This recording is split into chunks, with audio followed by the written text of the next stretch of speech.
All rise. Please be seated.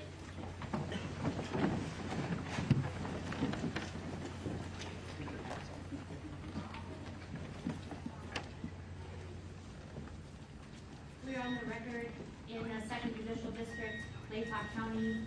This is the Magistrates Division of District Court. This is State of Idaho versus Bryan C. Kohberger, cause number CR 29222805. Mr. Kohberger is present in court. He is in custody. He is appearing with his attorney, Ms. Taylor, Mr. Thompson, Ms. Jennings, on behalf of the state.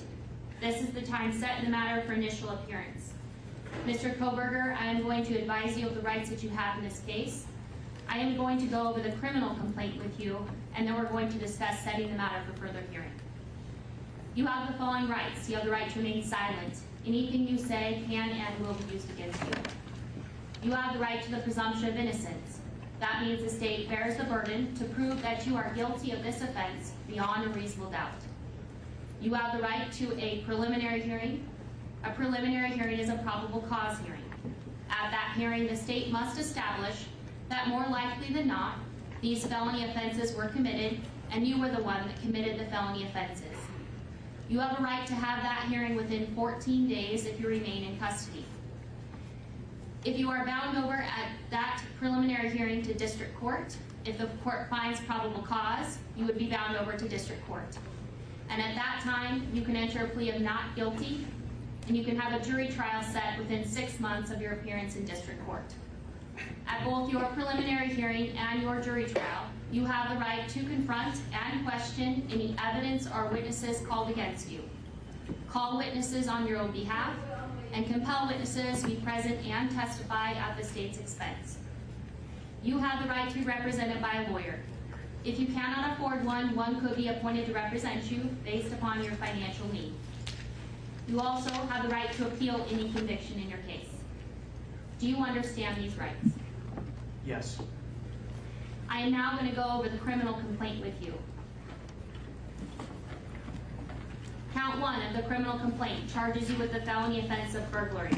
It alleges that the defendant, Bryan C. Kohberger, on or about November 13th of 2022 in Latah County, State of Idaho, did unlawfully enter a residence located at 1122 King Road, Moscow, with the intent to commit the felony crime of murder in violation of Idaho Code 18-1401 and 1403.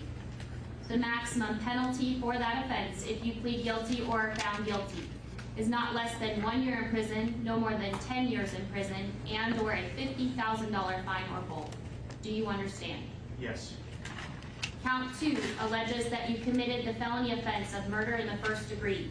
It alleges that the defendant, Bryan C. Kohberger, on or about November 13th, 2022, in Latah County, State of Idaho, did willfully, unlawfully, deliberately, with premeditation, and with malice aforethought, kill and murder Madison Mogan, a human being, by stabbing Madison Mogan, from which she died, in violation of Idaho Code 18-4001, 4002, 4003, and 4004. The maximum penalty for this offense, if you were to plead guilty or be found guilty, is death or imprisonment for life. Do you understand? Yes. Count 3 alleges that you committed the felony offense of murder in the first degree.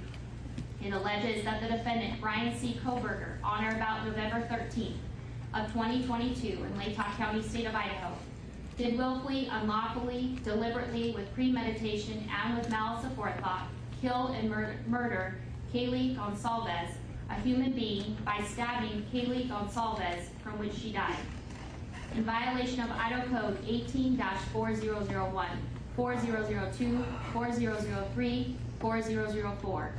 Again, the maximum penalty for that offense, if you plead guilty or are found guilty, is death and or imprisonment for life. Do you understand? Yes. Count 4 alleges that you committed the felony offense of murder in the first degree. It alleges that the defendant, Bryan C. Kohberger, on or about November 13th of 2022 in Latah County, Idaho, did willfully, unlawfully, deliberately, with premeditation, and with malice aforethought, kill and murder Xana Kernodle, a human being, by stabbing Xana Kernodle, from which she died, in violation of Idaho Code 18-4001, 4002, 4003, and 4004.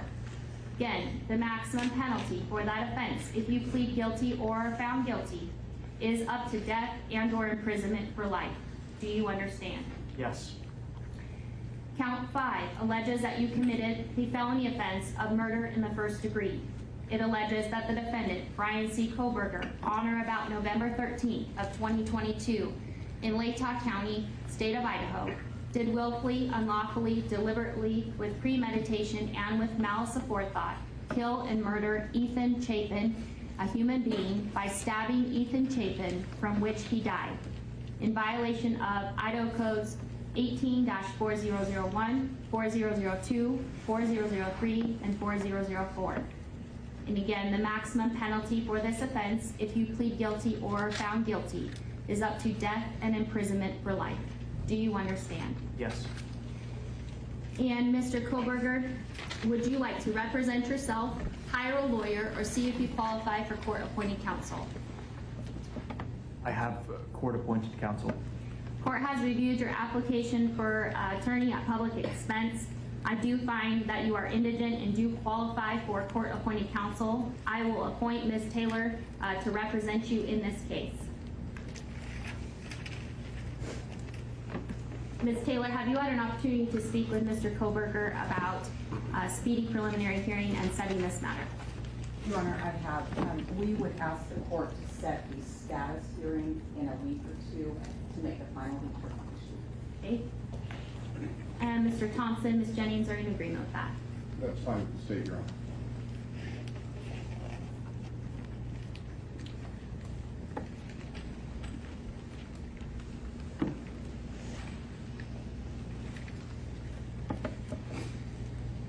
I will go ahead and set this matter for a status hearing then on the calendar on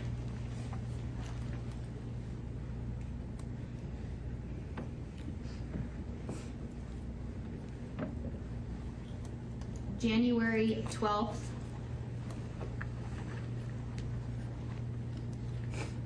at 10 o'clock a.m.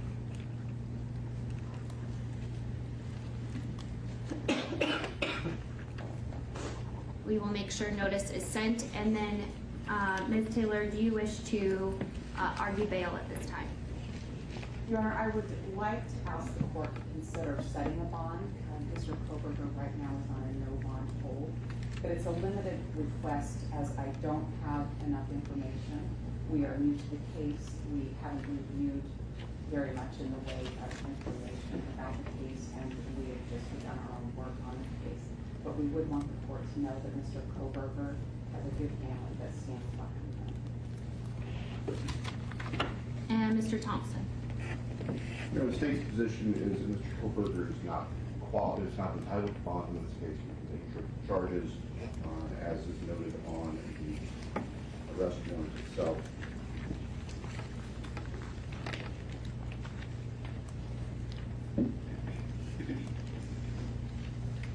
Under Code 19-816, 19-2903 both specify that given the potential penalties in this case, there's no right to bail.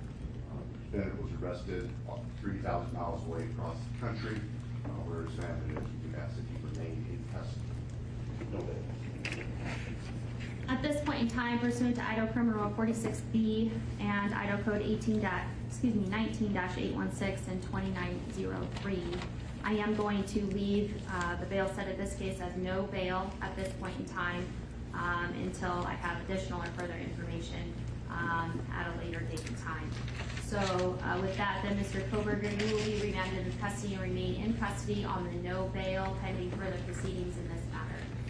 Is there anything further in the case then for today, Mr. Thompson? Yes, Your Honor.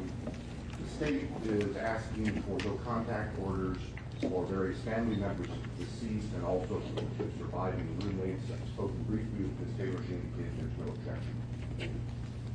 And Ms. Taylor, is that correct? That is correct, Your Honor. So I will go ahead and issue those no contact orders. So I do have a no contact order then for the named individual of Dylan Mortensen, Bethany Funk, as well as the family members and Mr. Chapin, the family members of Ms. Kernodle,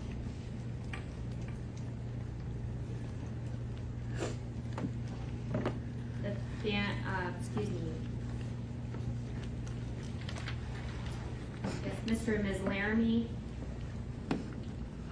Mr. Mogan, Ms. Cheeley, and then a number of members of the Gonsalves family.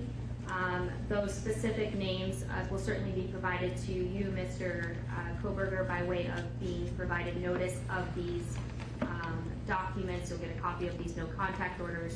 What you do need to be advised of, and what will be in this no contact order, is you are prohibited from having any contact with them whatsoever. You cannot contact them through third person, in writing, or by any electronic means. You cannot Facebook, Snapchat, Twitter, Instagram, use the phone to communicate with them, or otherwise any form of communication in direct or indirectly with them. You cannot engage in any conduct that would harass, stalk, threaten, use, attempt to use, or threaten to use any physical force or violence upon them, or place them in reasonable fear of bodily injury. Cannot go within or knowingly remain within 300 feet of their person or their home, workplace, or any other place where they might be. There are no exceptions to these orders, and if you do violate these orders, it is a new misdemeanor offense. It is punishable by up to a year in jail and or a $1,000 fine or both.